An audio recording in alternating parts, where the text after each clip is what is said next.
Once upon a time in Madras திரை விமர்சனம். பரத், அபிராமி, அஞ்சலி நாயர், தலைவாசல் Vijay, Rajaji, Kanika, Shawn, கல்கி, பவித்ரா லட்சுமி மற்றும் பலர் நடிப்புல பிரசாத் முருகன் இயக்கத்துல ஜோஸ் பிராங்க்லின் இசையில வெளிவந்திருக்கும் படம் தான் once upon a time in Madras. படம் எப்படி இருக்கு வாங்க பார்க்கலாம். உயிருக்கு போராடும் காதல் மனைவியை காப்பாற்ற போராடும் ஆட்டோ ஓட்டுநர் பரத் பணத்திற்காக எதையும் செய்ய தயாராகிறார். அந்த நேரத்தில் அவரிடம் ஒரு துப்பாக்கி கிடைப்பதோடு அதற்கான ஒரு வேலையும் வருகிறது.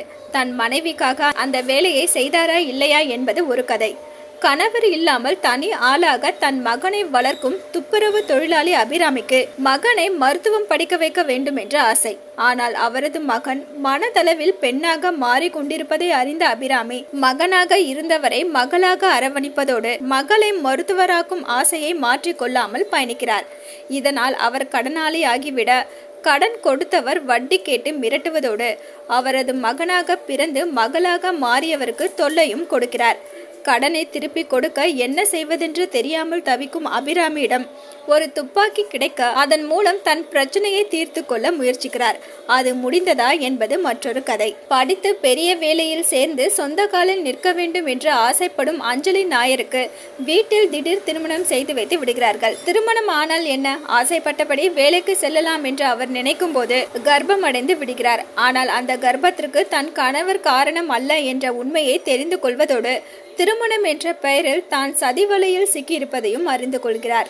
அதில் இருந்து விடுபட முயற்சிப்பவர் கையில் துப்பாக்கி ஒன்று கிடைக்கிறது. அந்த துப்பாக்கி சதி வலையை அறுப்பதற்கு பயன்பட்டதா இல்லையா என்பது மூன்றாவது கதை.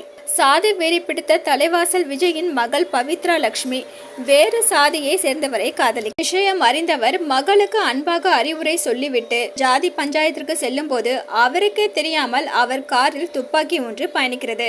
அதை காவல்துறையிடம் ஒப்படைக்க நினைக்கும் போது வேலைக்கு சென்ற மகள் காதலனை பதிவு திருமணம் செய்ய இருக்கும் தகவல் கிடைக்கிறது. கொலை வெறியோடு திருமணத்தை தடுத்து நிறுத்துவதற்கு செல்லும் தலைவாசல் விஜய் துப்பாக்கியை வைத்து என்ன செய்தார் என்பது நான்காவது கதை.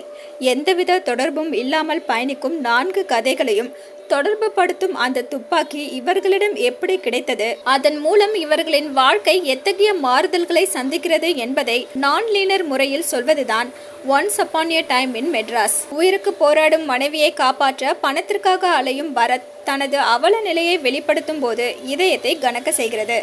பணத்திற்காக எதையும் செய்ய தயாரானவர் அந்த பணம் தன் கண்முன் இருக்கும்போது அது தனக்கு வேண்டும் என்பதை தன் கண்கள் மூலமாகவும் முக பாவனைகள் மூலமாக சிறப்பாக வெளிப்படுத்தி அசத்தியிருக்கிறார். துப்புரவு தொழிலாளி கதாபாத்திரத்திற்கு ஏற்ப இயல்பாக நடித்திருக்கும் அபிராமி தன் மகன் மனதளவில் பெண்ணாக மாறினாலும் அவரை அரவணைத்து பாசம் காட்டுவதோடு அவர் நன்றாக படிக்க வேண்டும் என்ற ஆசையோடு பயணிக்கும் காட்சிகளில் கனகச்சிதமாக நடித்து கைத்தட்டல் பெறுகிறார். அப்பாவின் பேச்சை கேட்டு திருமணம் செய்து கொள்ளும் அஞ்சலி நாயர் அதே அப்பாவின் வார்த்தைக்காக தனக்கு எதிராக நடந்த சதியில் இருந்து மீள்வதற்கான நடவடிக்கையில் தன் அதிரடி மூலம் பாதிக்கப்பட்ட பெண்களுக்கு தைரியத்தையும் கொடுக்கிறார். ஒளிப்பதிவாளர் KS காளிதாஸ் மற்றும் கண்ணா ஆர் கதைக்கு ஏற்ப தங்களது கேமராக்களை பயணிக்க வைத்திருந்தார்.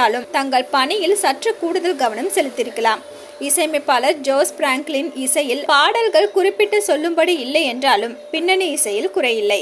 4 கதைகளின் பயணங்களுக்கு எந்தவித சம்பந்தமும் இல்லை என்றாலும் அவற்றை சம்பந்தப்படுத்தி பயணிக்கும் துப்பாக்கியின் பயணத்தை நான் லீனர் முறையில் தொகுத்திருக்கும் படத்தொகுப்பாளர் ஷான் லோகேஷ் திரைக்கதையின் சுவாரஸ்யத்திற்கு உதவியிருக்கிறார்.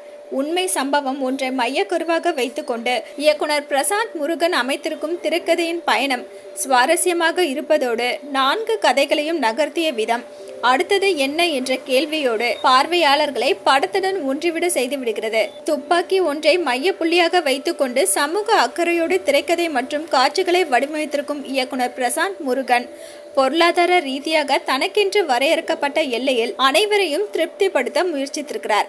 அவரது முயற்சியில் சில தடுமாற்றங்கள் தெரிந்தாலும் தான் சொல்ல வந்ததை நேர்மையாகவும் நேர்த்தியாகவும் சொல்லியிருக்கிறார். மொத்தத்தில் once upon a time in Madras நல்ல தொடக்கம்.